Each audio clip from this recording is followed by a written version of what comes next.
પ્રકરણ નંબર 4 ઈ કોમર્સનો પરિચય અને થિયરી છે. 7 માર્ક્સના MCQ બોર્ડની એક્ઝામની અંદર આવે છે. ઈ કોમર્સ ઇન ઇન્ડિયા કે ભારતની અંદર જે ઈ કોમર્સનું બિઝનેસ છે તે કેવી રીતે વધી રહ્યો છે એના વિશે અહીં આગળ માહિતી આપેલી છે કે ભારતની અંદર ઇન્ટરનેટના વપરાશકાર ઉત્તરોત્તર અહીં આગળ વધી રહ્યા છે કે જેને લીધે ઈ કોમર્સની પ્રવૃત્તિ અથવા તો ઈ કોમર્સનું બિઝનેસ નોંધપાત્ર રીતે અનુભવાઈ રહ્યો છે અને લોકોના વ્યવહાર કરવાની પદ્ધતિ સફળતાપૂર્વક બદલાઈ રહી છે. ત્યારે કે ભારતીય ઓનલાઈન ખરીદારો માટે ઉચ્ચ કક્ષાના સાધનોથી લઈ અને સેકન્ડ હેન્ડ પ્રોડક્ટ્સ અથવા તો સેકન્ડ હેન્ડ પુસ્તકો સુધીની તમામ વસ્તુઓ હવે એક જ ક્લિક પર તમને મળી શકે છે. તો લાખો લોકો માટે તે નવી ક્ષિતિજો અને તક પણ ખોલી આપે છે. ઉત્પાદન અને સેવાની વિવિધ ઇન્ટરનેટ પરની ઓનલાઈન ખરીદી આકર્ષક અને અનુકૂળ બનાવે છે. એટલે અને તે ઇન્ટરનેટ જે છે ગ્રામ્ય વિસ્તાર સુધી પણ પહોંચી ગયું છે. ત્યાં તેને લીધે ગામના લોકોની પણ જીવન પદ્ધતિ, વપરાશ કરવાની ગુણવત્તા, જથ્થો તથા વિચારધારા પણ બદલાઈ ગયેલી છે.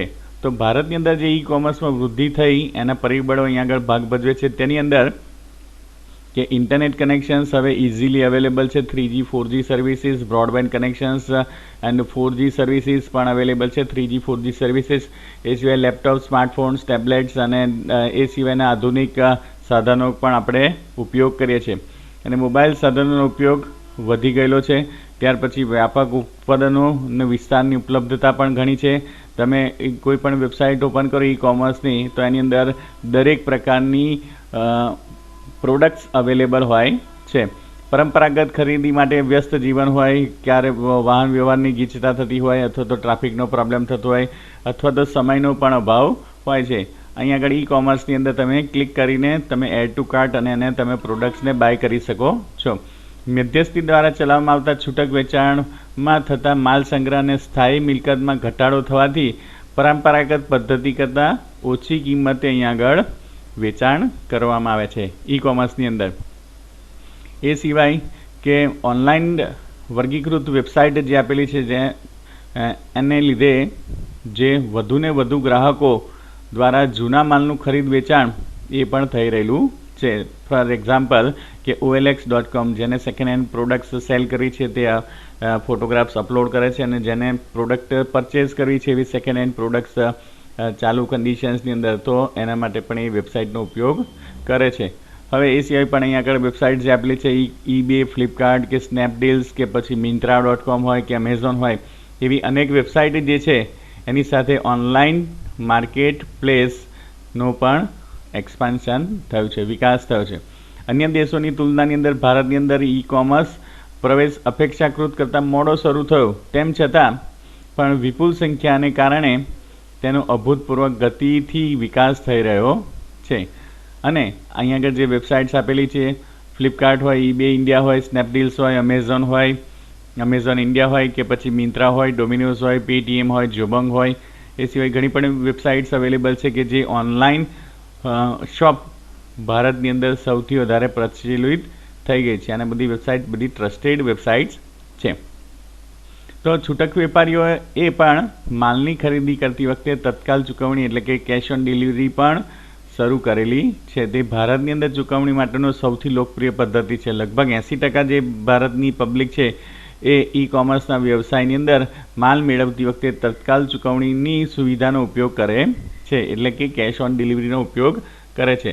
ઓનલાઈન છૂટક વેપારીની દ્રષ્ટિએ જોતાં આ એક ખર્ચાળ દરખાસ્ત છે, પરંતુ માલ મોકલવામાં ન આવે ત્યાં સુધી તેને વેચાણ માટેના નાણાંની જોગવાઈ જે છે એમણે કરવી રાખવી પડે. પરંતુ કેશ ઓન ડિલિવરી ઓપ્શન પણ સારામાં સારું ઓપ્શન ઈ કોમર્સની અંદર છે અને ગ્રાહક માટે તત્કાલ ચૂકવણીની સુવિધા માલનો અસ્વીકાર કરવાનું સરળ બને છે. તેથી જ ભારતીય લોકો મોટેભાગે 80% લોકો એ ઈ કોમર્સની અંદર cash on delivery options use કરે છે. તો ઉદ્યોગ નિષ્ણાતો દ્વારા ભારતમાં ઈ કોમર્સનો ઉદ્યોગ સંભવિત ભવિષ્ય માટે આશાવાદી છે અને ઘણા પડકારોનો સામનો કરીને એ લોકો ઈ કોમર્સનો બિઝનેસ સુનિયોજિત અને પૂર્વ નિશ્ચિત યોજના દ્વારા ભારતની અંદર ઈ કોમર્સ સફળતાપૂર્વક એ ચલાવી રહ્યા છે. એના જે એડવાન્ટેજીસ આપેલા છે કે ઈ કોમર્સના ફાયદા કયા કયા છે, તો કે ઈ કોમર્સને લીધે એના પોતાના વ્યવસાયના પ્રચાર માટે અનેક નવીન આકર્ષક યોજનાઓ શોધી અને એ એડવર્ટિઝમેન્ટ્સ કરતા હોય છે. એ સિવાય આજે એવી સફળ સંસ્થાઓ સુધી મુશ્કેલ છે કે જે પોતાની પ્રવૃત્તિઓ માટે કમ્પ્યુટરનો ઉપયોગ ન કરતી હોય. હવે નાના વેપારીઓ હોયથી માંડીને મોટી કંપનીઓ અથવા તો મલ્ટીનેશનલ કંપની પણ કમ્પ્યુટર્સનો ઉપયોગ કરે છે. હવે ઈ કોમર્સના ગ્રાહકોને સસ્તા ભાવે માલની ઉપલબ્ધતા, વિશાળ પસંદગી, સમયનો બચાવ જેવા ઘણા બધા લાભ મળે છે. અને ઝડપી બ્રોડબેન્ડ જે સેવાઓ અત્યારે અવેલેબલ છે તેને લીધે નવા વિનિયોગોની ઉપલબ્ધતાથી આવનારા વર્ષોની અંદર ઈ કોમર્સના વેચાણમાં ઘણો બધો વધારો થશે. એના જો ફાયદા જોઈએ તો આપણે 24/7 સર્વિસીસ અવેલેબલ છે, રાઈટ, કે કોઈપણ સમયે કોઈપણ સ્થળે વ્યવસાય કરી શકાય છે. અને વ્યવસાયિક પ્રવૃત્તિમાં સમયનું કોઈ આગળ બંધન રહેતું નથી. દિવસમાં કોઈપણ સમયે ગ્રાહક ઉત્પાદન ખરીદી શકે છે, કોઈપણ સમયે ઓર્ડર આપી શકે છે અને કોઈપણ સમયે પ્રોડક્ટ પરચેસ કરી શકે છે. એવી રીતે ઓછો ખર્ચ એટલે કે લોઅર કોસ્ટ કે ઇન્ટરનેટના વ્યવસાયિક ઉપયોગથી માર્કેટિંગ, વહેંચણી, ફોન, ટપાલ, છાપકામ જેવી અનેક પ્રવૃત્તિઓનો ખર્ચ ઘટે છે. અને સ્થાનિક વ્યવસાય કરતાં મૂડીરોકાણોની તુલનામાં ઈ કોમર્સનું મૂડીરોકાણ અલ્પતમ છે, એટલે કે ઓછું છે. અને ઇન્ટરનેટ દ્વારા કરવામાં આવતા વ્યવસાયની અંદર સ્થાનિક વ્યવસાય અથવા તો દુકાન શરૂ કરવાનો ખર્ચ ઘણો વધુ આવે છે. ઈ કોમર્સનો બિઝનેસ શરૂ કરતાં ટ્રેડિશનલ કોમર્સની અંદર બિઝનેસ શરૂ કરવો થોડોક અઘરો છે. એટલે ટ્રેડિશનલ કોમર્સ કરતાં ઈ કોમર્સના બિઝનેસની અંદર કોસ્ટ ઓછી આવે છે. ઉત્પાદનના વેચાણ અને વિતરકો કે અન્ય મધ્યસ્થીઓની ગેરહાજરીથી ગ્રાહકોને ઓછા ખર્ચે ઉત્પાદનની વિશાળ શ્રેણી મેળવવાનો લાભ મળે છે ઈ કોમર્સની અંદર. એ સિવાય પણ no boundaries or the geographical limitations for the e commerce, કે જેની અંદર સરહદ કે ભૌગોલિક મર્યાદાનો કોઈ અભાવ નથી. સ્થાનિક દુકાનની અંદર સીમા નિશ્ચિત હોય છે, જ્યારે ઈ કોમર્સની મદદથી વ્યવસાયને તમે અસંખ્ય ગ્રાહકો સુધી તમે પહોંચાડી શકો છો. નહીં, પરંપરાગત માર્કેટિંગની અંદર કોઈ પણ યોજના દ્વારા શક્ય નથી. નવા બજારની રચના જે કરવી હોય તો સંભવિત ખરીદારો સુધી સરળતાથી પહોંચાડવાની ક્ષમતા ઈ કોમર્સની અંદર છે. એટલે કે તમારી પ્રોડક્ટ જે છે તમે વર્લ્ડ વાઇડ સેલ કરી શકો છો. એટલે કે વ્યવસાયની વેબસાઇટ બનાવી અને તેને ઇન્ટરનેટ પર અપલોડ કરવાથી વૈશ્વિક પ્રચાર સુધી સરળ રીતે તમે પહોંચી શકો છો. આ એનો બેનિફિટ છે. ઉન્નત અને વધુ સારી ગ્રાહક સેવા, improve and better customer services. કોઈ પણ ઈ કોમર્સની વેબસાઇટની અંદર જો આ ફેસિલિટીઝ પ્રોવાઈડ કરે નહીં તો એનો બિઝનેસ ચાલતો નથી. એટલે કે ગ્રાહક માટે પ્રત્યક્ષ સંવાદ શક્ય હોવાને કારણે ઉત્પાદનની કિંમત, જથ્થો, વિશેષતાઓ અને અન્ય પ્રશ્નોનો ઉકેલ સરળતાથી મળે છે. ત્યારે સારી ગ્રાહક સેવા પૂરી પાડે છે. સંસ્થાઓ અન્ય સેવાઓ સાથે મળી અને વ્યવહાર કરે છે. ત્યાર પછી ઓનલાઈન ગ્રાહક સેવાઓ વધુ પસંદ કરે છે અને ઈ કોમર્સ વધુ સારી અને ત્વરિત ગ્રાહક સેવાઓ પૂરી પાડે છે. એ સિવાય પણ જ્યારે વ્યાપારી તેના નવા ઉત્પાદનની જાણ ગ્રાહકને ઈમેલ દ્વારા અથવા તો અલગ અલગ સોશિયલ મીડિયાઝના માધ્યમ દ્વારા એ મેસેજ પહોંચાડી શકે છે અને ઉત્પાદન સંબંધિત જે પણ મુશ્કેલીઓ હોય તેનું તાત્કાલિક નિવારણ કરી આપે છે. એ સિવાય ટીમ વર્ક જે ઈ કોમર્સનું છે, જૂથ કાર્ય, કે ઈ કોમર્સની મદદથી એકાધિક જે સંસ્થાઓ સાથે મળી અને કાર્ય કરે છે. અહીંયા આગળ ઉદાહરણ આપ્યું છે કે ઈમેલ છે જેની મદદથી લોકોને માહિતી અથવા તો વિનિમય કરે છે. વિતરકો, વેપારીઓ, ધંધાકીય ભાગીદારો, ગ્રાહકો સાથે સંસ્થાના સંવાદની પદ્ધતિમાં સુધારો થયો છે. એટલે કમ્યુનિકેશન્સ એટલું વધી ગયું છે, કમ્યુનિકેશન્સને લીધે આ બધા બેનિફિટ્સ થાય છે, રાઈટ. અને તેને લીધે ઈ કોમર્સનો બિઝનેસ પણ વધે છે. હવે પરિવારના સમય અને ખર્ચમાં પણ ઘટાડો થાય છે. It eliminates time, travel and cost. પરિવહન સમય અને તેના ખર્ચમાં પણ ઘટાડો થાય છે. હવે ઈચ્છિત દુકાન શોધવા માટે જે ટ્રેડિશનલ કોમર્સની અંદર ગ્રાહકે લાંબા અંતર સુધી અંતર કાપવાનું રહેતું નથી. ઈ કોમર્સની અંદર ફક્ત એ વેબસાઇટ ઓપન કરે અને એના માઉસ ક્લિકની મદદથી તમે પ્રોડક્ટને પરચેસ કરી શકો છો. અને સ્પીડ ઓફ ડિલિવરી, રાઈટ, કે ઝડપ અને પરંપરાગત જે પદ્ધતિની તુલનાની અંદર ઈ કોમર્સનો વ્યવસાય જે છે ઝડપી છે. એને વ્યવહારોને કારણે સંચારમાં થતો સમયનો વ્યય નાબૂદ થઈ જાય છે. વ્યવસાયની ઝડપ નોંધપાત્ર રીતે વધે છે, રાઈટ. વ્યવસાયિક સંસ્થાઓને વિતરકોને ખરીદીના ઓર્ડર્સ ઓનલાઈન બનાવીને મોકલી શકાય છે. સમયનો વ્યય થતો અટકે છે. વિતરકો તત્કાલ ઓર્ડર મેળવી અને તેને કાર્ય શરૂ કરી શકે છે. ઓર્ડર મોકલવાનો સમય પણ બચે છે અને ઇન્ટરનેટ પર આપેલ માહિતીને અવારનવાર તમે બદલી પણ શકો છો. જ્યારે પણ તમે એક વખત ઓર્ડર પ્લેસ કરો ત્યાર પછી આ બધી પ્રવૃત્તિઓ તાત્કાલિક ધોરણે શરૂ થઈ જાય છે અને તમે એ પ્રોડક્ટને ટ્રેક પણ કરી શકો છો. આ સુવિધાની મદદથી સંસ્થાના ઉત્પાદનો કે સેવામાં થતા ફેરફાર વિશે ગ્રાહકને જાણકારી આપી શકાય છે. હવે ઈ કોમર્સ સમાજને લીધે જે લાભ પૂરા પાડે છે, ઈ કોમર્સ સમાજને નીચે જણાવેલા બધા આ લાભ પૂરા પાડે છે કે એક તો ઘર અથવા તો કાર્યાલય અથવા તો કોઈપણ સ્થળેથી તમે પ્રોડક્ટ પરચેસ કરી શકો છો અથવા તો સર્વિસીસ મેળવી શકો છો. ઉત્પાદનની ખરીદી માટે પરિવહન ઓછું થતું હોવાથી યાતાયાત અને પ્રદૂષણમાં ઘટાડો થાય છે. આરોગ્યલક્ષી સેવાઓ પણ ઉપલબ્ધ છે. હવે ડિસ્ટન્સ લર્નિંગ કરવું હોય અથવા તો ઓનલાઈન લર્નિંગ પણ અવેલેબલ છે. હવે એ સિવાય પણ ઈ કોમર્સની થોડીક મર્યાદાઓ જે છે કે લિમિટેશન્સ ઓફ ઈ કોમર્સ, થોડાક ફાયદાઓની સાથે અમુક મર્યાદાઓ પણ જોવા મળે છે. ફોર એક્ઝામ્પલ કે રેઝિસ્ટન્સ ટુ ચેન્જ એટલે કે પરિવર્તનનો પ્રતિકાર. વ્યવસાયિક જે સંસ્થાઓ જે છે એ પરંપરાગત વ્યવસાયથી ઈ કોમર્સ વ્યવસાય તરફ અભિમુખ કરવું પડે છે. તેમાં તેણે ઘણો પ્રતિકાર પણ સહન કરવો પડે છે. એટલે કે ટ્રેડિશનલ બિઝનેસમાંથી એમણે ઈ કોમર્સનો બિઝનેસ કરવો હોય તો એ લોકો ઘણા પરિવર્તનનો સામનો કરવો પડે છે. લોકોને વ્યવસાયના કાગળ રહિત અને પ્રત્યક્ષ ન હોય તેવા વ્યવહારોની આદત પાડવી પડે છે. પ્રારંભિક જે ખર્ચ છે, ઇનિશિયલ ખર્ચ, કે જે ઈ કોમર્સની નવી ટેકનિક્સનો યુઝ કરવા માટે ઇનિશિયલ તમારે મૂડીરોકાણ કરવું પડે અને એના માટે હાર્ડવેર્સ હોય, સોફ્ટવેર્સ હોય, ટેકનિકલ પર્સન્સ હોય, એને તમારે રોકવા પડે અને એના પાછળ તમે મૂડીરોકાણ પણ કરવું પડે. ઈ કોમર્સની મદદથી તમે આવતા વ્યવસાયને સમજવા માટે કર્મચારીઓને પણ તાલીમની જરૂર પડે છે. એટલે કે પ્રારંભિક કોસ્ટ પણ ઘણી વધી જાય છે ઈ કોમર્સની અંદર. એ સિવાય મોટા જે બે ઇસ્યુ છે કે પ્રાઇવસી અને સિક્યુરિટીઝ રિલેટેડ આ મોટા ઇસ્યુ છે ઈ કોમર્સની અંદર. ઈ કોમર્સમાં જે મૂળભૂત રીતે ધ્યાનમાં રાખવાની બાબત જે છે એ સુરક્ષાની છે. સંસ્થા કે વ્યક્તિની સંબંધિત માહિતી જ્યારે ઇન્ટરનેટ પર પ્રસાર થતું હોય ત્યારે કોઈ પણ માહિતી કોઈ પણ સમયે એ જોઈ શકે છે. એટલે કે ઇન્ટરનેટ જે છે એ વ્યવસાયિક ઉપયોગ વૈશ્વિક ઉપયોગ પૂરું પાડે છે, પરંતુ સંસ્થાઓએ મેલિશિયસ ઉપયોગ કે અકસ્માતે થતા દુરુપયોગ સામે પોતાની માહિતીને સુરક્ષા પૂરી પાડવી જોઈએ. અને પ્રાઇવસી ઇસ્યુ પણ ઘણો ગંભીર મુદ્દો ઈ કોમર્સના ગ્રાહકો માટે છે.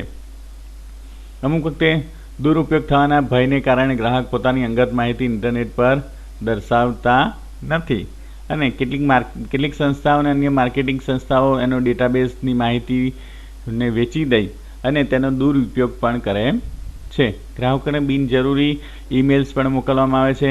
હેકર્સ પણ ઇન્ટરનેટ પરથી માહિતી લઈ અને તેનો દુરુપયોગ કરે છે. ક્રેડિટ કાર્ડ, ડેબિટ કાર્ડ્સને રિલેટેડ જે કસ્ટમર ફ્રોડ થતા હોય એની લીધે ગ્રાહકને આર્થિક નુકસાન પણ થાય છે. આમ હેકર્સ, વાયરસ, વિગતોનું સ્થળાંતરણ અને વ્યવહારના જોખમો સામે ઈ કોમર્સને સુરક્ષા પૂરી પાડવી જરૂરી બને છે. તે સિવાય પણ લેક ઓફ ટ્રસ્ટ કે વિશ્વાસનો અભાવ. કોઈક વખત એવું થાય છે કે ઉત્પાદન ન પહોંચતું હોય, એની છેતરપિંડી કરેલી હોય ઈ કોમર્સની વેબસાઇટે અથવા તો ઉત્પાદન અંગેની ભ્રામક રજૂઆત એની વેબસાઇટ ઉપર કરેલી હોય અથવા તો ચૂકવણીનો અભાવને કારણોસર ગ્રાહકોમાં ઈ કોમર્સ પ્રત્યે વિશ્વાસનો અભાવ જોવા મળે છે. એ સિવાય પણ ઓનલાઈન ખરીદીમાં ક્ષતિગ્રસ્ત માલને પરત કરવાનું પણ મુશ્કેલ બને છે. માલનો વહન ખર્ચ કોણ ભોગવશે? વેપારી કિંમત પરત કરશે કે નહીં? ઉત્પાદન તેના મૂળ સ્ત્રોતથી પરત થશે કે નહીં? એવા સામાન્ય પ્રશ્નો પણ ઊભા થાય છે. ઉત્પાદનને લીધે પહોંચાડવાનો સમય કે time for delivery of product. સ્થાનિક દુકાનની અંદર તમે ઉત્પાદન અથવા તો ખરીદી કરો તો તાત્કાલિક એ ચૂકવણી થાય છે. જ્યારે ઈ કોમર્સનો ઉપયોગ કરીએ ત્યારે ઉત્પાદન ખરીદતા હોઈએ કે સ્થાનિક રીતે એ ઉપલબ્ધ નથી હોતા, એનો અર્થ એ થાય છે કે ઉત્પાદનને મોકલવામાં સમય લાગે છે અને એનો ખર્ચ પણ થશે. દૂરના સ્થળેથી ઉત્પાદન ઓર્ડરમાં આપ્યો હોય તો તેને મોકલવાનો પણ ખર્ચ વધારે ચૂકવવો પડે છે. એ સિવાય પણ ફળ છે, શાકભાજી છે, એવી અન્ય નાશવંત ઉત્પાદનો ઓનલાઈન ખરીદવા માટે હવે કોઈ જલ્દી ખરીદી કરતા નથી. ઓનલાઈન દુકાનોના આ ઉત્પાદનને સ્પર્શવાની, ધારણ કરવાની કે પ્રત્યક્ષ અનુભવવાની સુવિધા આપી શકે નહીં. એટલા માટે અમુક વ્યક્તિઓ જે સ્પર્શ કરીને અથવા તો એને પહેરીને જે ચેક કરવા માગતા હોય એવા લોકો આ ઈ કોમર્સનો વેબસાઇટનો ઉપયોગ કરતા નથી. હવે અમુક જે વસ્ત્રો હોય અથવા તો ઘરનું રાચ રચીલું હોય, રાઈટ, જેવા ઉત્પાદનો ઓનલાઈનમાં વેચાણમાં યુક્તિપૂર્વક તમારે કરવું પડે છે. ઈ કોમર્સની ચૂકવણી માટે મોટેભાગે ક્રેડિટ કાર્ડનો ઉપયોગ થાય છે. ક્રેડિટ કાર્ડ ઓનલાઈનના તદ્દન નાના અથવા તો બહુ મોટા નાણાકીય વ્યવહારો માટે પસંદ કરવામાં આવતું નથી. અને ઓનલાઈન વ્યવસાયની અંદર સ્થાપિત કરવામાં સમયાંતરે કરવામાં પડતા જે અપડેટ્સ અથવા તો સુધારા મુશ્કેલી ઊભી કરે છે. ઇન્ટરનેટ પર આધારિત છે અને ઇન્ટરનેટના જોડાણમાં થતો અવરોધ વ્યવસાય માટે જોખમી પણ બને છે. ઈ કોમર્સના બિઝનેસ મોડલ્સ આપેલા છે, જે વ્યવસાયિક પ્રતિકૃતિઓ. હવે એની અંદર ઈ કોમર્સની અંદર સમાવિષ્ટ પક્ષ તેના દ્વારા પૂરી પાડવામાં આવતી જે પણ પ્રવૃત્તિ થતી હોય અથવા તો જે પણ સેવાઓને આધારે ઈ કોમર્સની વ્યવસાયિક પ્રતિકૃતિઓની વ્યાખ્યા કરવામાં આવે છે. એટલે કે ઈ કોમર્સના બિઝનેસ મોડલ આપણે જોઈ શકીએ છીએ કે અનેક વ્યવસાયિક પ્રતિકૃતિઓ સૂચિત કરવામાં આવે છે અને તેની અંદર જે સૌથી વધારે પ્રચલિત પ્રતિકૃતિઓ છે કે જે બિઝનેસ મોડલ છે તે અહીં આગળ આપેલી છે. એટલે કે એની અંદર વર્ગીકરણ કરેલું છે કે કોણ કોને માલ વેચે છે એના પર આધારિત છે. એટલે કે વ્યવસાયથી ગ્રાહક એટલે કે બિઝનેસ ટુ કન્ઝ્યુમર, પછી વ્યવસાયથી વ્યવસાય એટલે કે B2B, વ્યવસાયથી ગ્રાહક એટલે કે C2C, અને ગ્રાહકથી ગ્રાહક એટલે કે C2C, કન્ઝ્યુમર ટુ કન્ઝ્યુમર, અને ગ્રાહકથી વ્યવસાય એટલે કે કન્ઝ્યુમર ટુ બિઝનેસ. આ બધા જે છે પ્રચલિત બિઝનેસ મોડલ છે. એ સિવાય પણ ઘણા પ્રચલિત બિઝનેસ મોડલ છે પણ ટેક્સ્ટબુકમાં આપેલા છે, એને વિશે આપણે ચર્ચા કરીશું. આપણે પેલું બિઝનેસ મોડલ જોઈએ જેની અંદર બિઝનેસ ટુ કન્ઝ્યુમર એટલે કે વ્યવસાયથી ગ્રાહક. એની અંદર આપણે શું શીખીશું? ઇન્ટરનેટ દ્વારા જે વેબસાઇટમાંથી જે ઉપયોગ કરીએ છીએ તેને વ્યવસાયિકો કે સંસ્થાઓ ગ્રાહકને તેના ઉત્પાદનો અથવા તો વેચાણ કરે છે.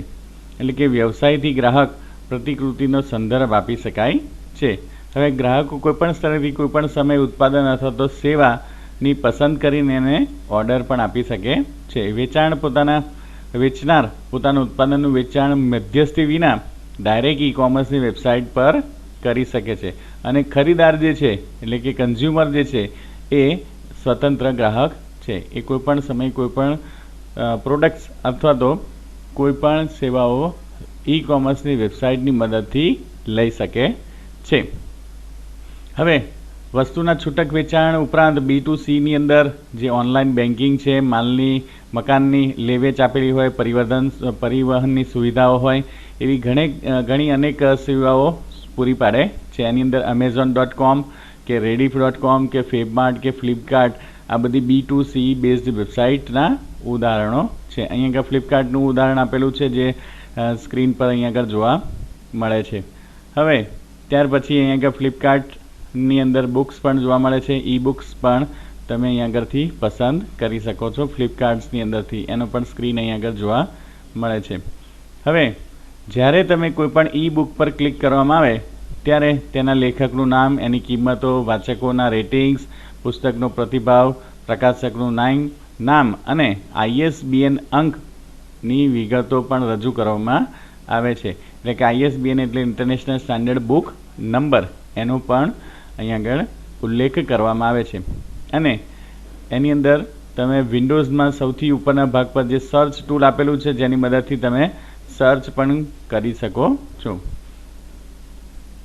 ધારો કે અહીંયા આગળ ટેક્સ્ટ બુકની અંદર આપેલું છે કે ચેતન ભગતની book what young India wants, right, એની રિલેટેડ ઇન્ફોર્મેશન્સ અહીં આગળ દેખાડવામાં આવેલી છે.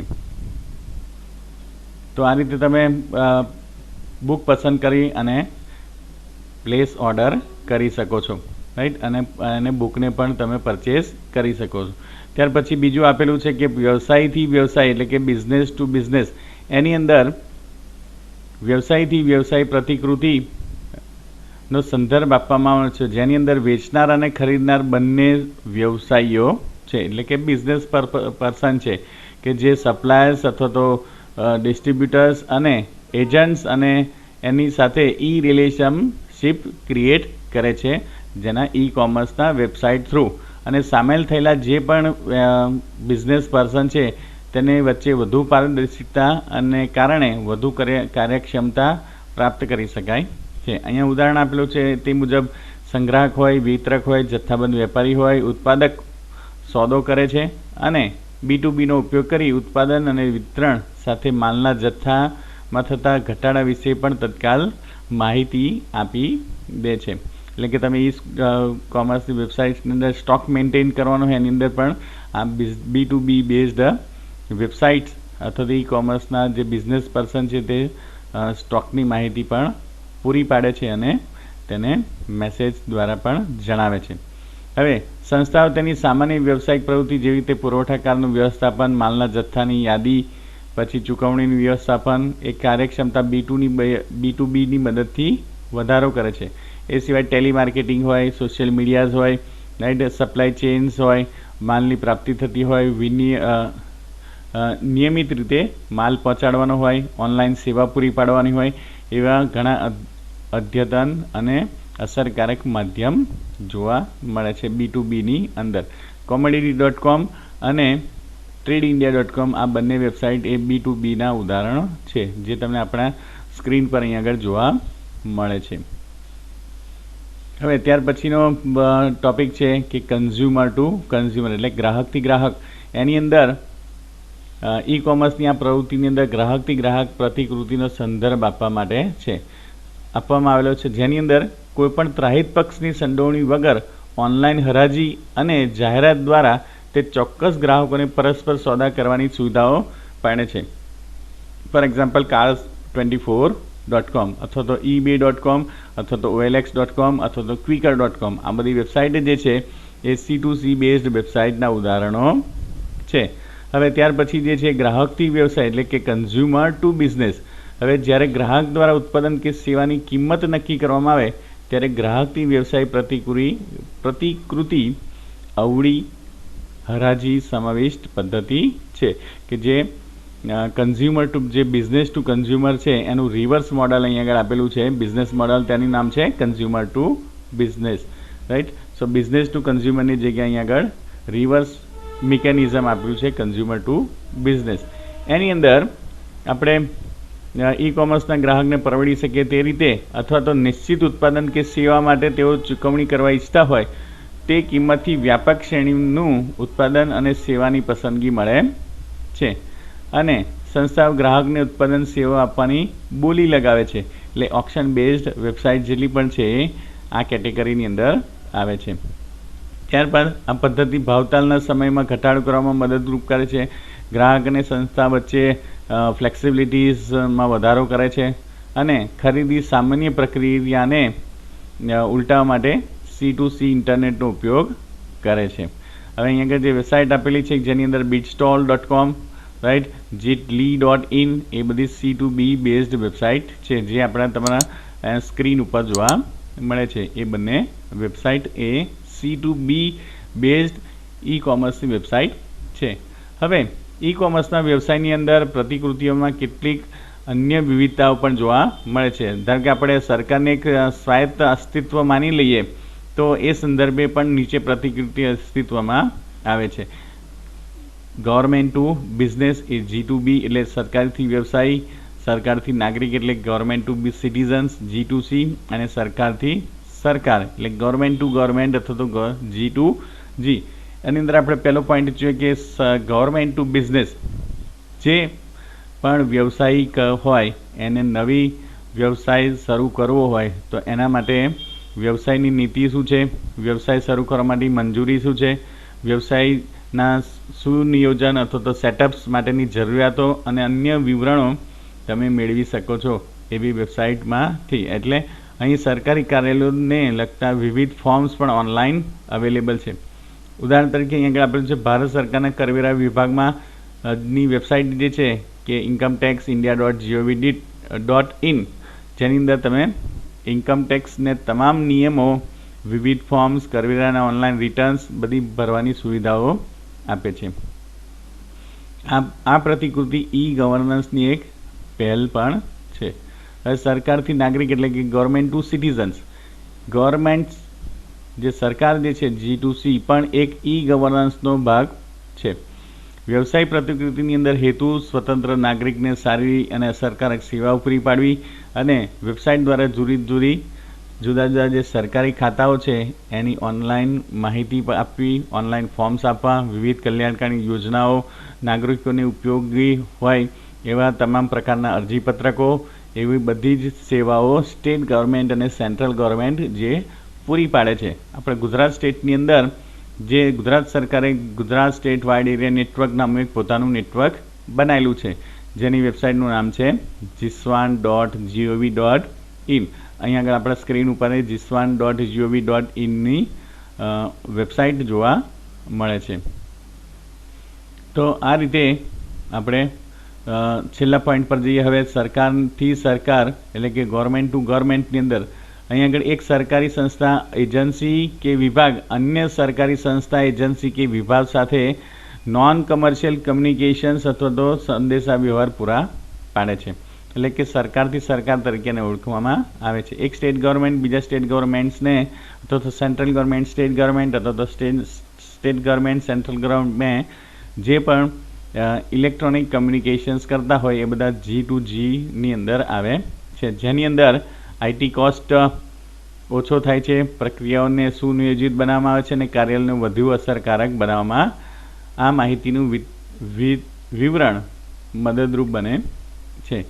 તો આ સાથે અહીં આગળ ચેપ્ટર નંબર 4 પૂરો થાય છે અને તમામ ઈ કોમર્સની જે પ્રતિકૃતિ છે કે જેની અંદર B2C આવતી હોય અથવા તો B2B એ સૌથી વધારે અને સૌથી પોપ્યુલર પ્રતિકૃતિ અથવા તો બિઝનેસ મોડલ છે. હવે આ બંને પ્રતિકૃતિની અંદર તફાવત શું છે કે ખાલી ગ્રાહકનો તફાવત છે કે B2B પ્રતિકૃતિની અંદર ગ્રાહક એક સંસ્થા છે, જ્યારે B2Cની અંદર પ્રતિકૃતિની અંદર ગ્રાહક એક સ્વતંત્ર વ્યક્તિ છે. તો આ સાથે આપણે આ chapter number 4 introductions to e commerce પૂરો કરીએ છીએ. Okay students, thank you. પ્રકરણ 4ની અંદર પાઠ્યપુસ્તકની અંદર જે પ્રશ્નો MCQ આપેલા છે એને આપણે આજે સોલ્વ કરીશું. પહેલો પ્રશ્ન છે પ્રશ્ન નંબર 1, નીચેનામાંથી પુસ્તકોની ઓનલાઈન દુકાનનું ઉદાહરણ કયું છે? એ એમેઝોન. પ્રશ્ન નંબર 2, ઇન્ટરનેટ પર ડિજિટલ સ્વરૂપે ઉપલબ્ધ વર્તમાનપત્રને શું કહે છે? તો ઓપ્શન ડી, ઈ ન્યૂઝ પેપર. પ્રશ્ન નંબર 3, કઈ પ્રક્રિયા દ્વારા ગ્રાહકની ઉત્પાદનની કિંમત માટે બોલી લગાવીને ખરીદ કે વેચાણની સુવિધા પૂરી પાડવામાં આવે છે? તો એનો આન્સર છે બી, હરાજી એટલે કે ઓક્શન. પ્રશ્ન નંબર 4, ઇન્ટરનેટ પર કરવામાં આવતા બેંકના વ્યવહારોને નીચેનામાંથી કઈ પ્રક્રિયા તરીકે ઓળખવામાં આવે છે? તો ઓપ્શન સી, નેટ બેન્કિંગ. પ્રશ્ન નંબર 5, કે જે નીચેનામાંથી કઈ વિશેષતા પરંપરાગત વ્યવસાયની છે? તો ઓપ્શન એ આપેલો છે નિશ્ચિત સમયગાળા માટે અથવા તો વ્યવસાયના કલાકોમાં પ્રક્રિયા કરવામાં આવે છે. પ્રશ્ન નંબર 6, ઈ કોમર્સમાં નીચેનામાંથી કઈ વિશેષતા જોવા મળે છે? તો ઓપ્શન ડી, ઉત્પાદનની જાહેરાત ઇન્ટરનેટ દ્વારા કરવામાં આવે છે. પ્રશ્ન નંબર 7, ઈ કોમર્સ દ્વારા નીચેનામાંથી કયો ફાયદો થતો નથી? ઓપ્શન સી, સુરક્ષા. પ્રશ્ન નંબર 8, નીચેનામાંથી ઈ કોમર્સનો ગેરફાયદો કયો છે? ઓપ્શન એ ગોપનીયતા. ક્વેશ્ચન નંબર અથવા પ્રશ્ન નંબર 9, ઉત્પાદન કે સેવા પૂરી પાડતા વ્યવસાયિકો કે સંસ્થાઓ ઇન્ટરનેટની વેબસાઇટ પર કઈ વ્યવસાય પ્રતિકૃતિનો ઉપયોગ કરે છે? તે ઉપયોગ કરે છે બિઝનેસ ટુ કન્ઝ્યુમર, B2C વ્યવસાયથી ગ્રાહક. પ્રશ્ન નંબર 10, જુદા જુદા વ્યવસાયી ભાગીદારો વચ્ચે કરવામાં આવતી પ્રવૃત્તિને ઈ કોમર્સની કઈ પ્રતિકૃતિ કહેવામાં આવે છે? પ્રશ્ન નંબર 10નો જવાબ છે સી, વ્યવસાયથી વ્યવસાય, બિઝનેસ ટુ બિઝનેસ. અને છેલ્લો પ્રશ્ન નંબર 11 કે જેની અંદર આપેલું છે નીચેનામાંથી કયું ઉદાહરણ C2C નું પ્રતિકૃતિ છે? ઓપ્શન એ હરાજી માટેની વેબસાઇટ. હવે પ્રશ્ન નંબર 12, ગ્રાહકો વચ્ચે કરવામાં આવ્યા હોય તેવા વ્યવહારોને સમાવિત પ્રવૃત્તિને ઈ કોમર્સની કઈ વ્યવસાય પ્રતિકૃતિ કહે છે? આ પ્રશ્નનો જવાબ છે બી ઓપ્શન, ગ્રાહકથી ગ્રાહક એટલે કન્ઝ્યુમર ટુ કન્ઝ્યુમર, C2C. પ્રશ્ન નંબર 13, નીચેનામાંથી કઈ ઈ કોમર્સ પ્રતિકૃતિમાં અવળી હરાજીનો સમાવેશ કરવામાં આવે છે કે જેમાં ગ્રાહક દ્વારા ઉત્પાદન કે સેવાની કિંમત નક્કી કરવામાં આવે છે? કે રિવર્સ ઓપ્શન હોય તેની અંદર ગ્રાહકથી વ્યવસાય એટલે કે કન્ઝ્યુમર ટુ બિઝનેસ, C2B. પ્રશ્ન નંબર 14, નીચેમાંથી કઈ ઈ કોમર્સની પ્રતિકૃતિ ઈ ગવર્નન્સનો એક ભાગ છે? તો સરકારથી વ્યવસાય ઈ ગવર્નન્સનો પાર્ટ છે, એટલે કે ગવર્મેન્ટ ટુ બિઝનેસ. અને પ્રશ્ન નંબર 15, કે નીચેનામાંથી કઈ ઈ કોમર્સની પ્રતિકૃતિ દ્વારા એક સરકારી એજન્સી, સંસ્થા કે વિભાગ અન્ય સરકારી સંસ્થા કે વિભાગ દ્વારા વાણિજ્ય રહિત સંદેશા વ્યવહાર કરે છે? તેનો જવાબ આવશે સી, સરકાર ટુ સરકાર એટલે ગવર્મેન્ટ ટુ ગવર્મેન્ટ.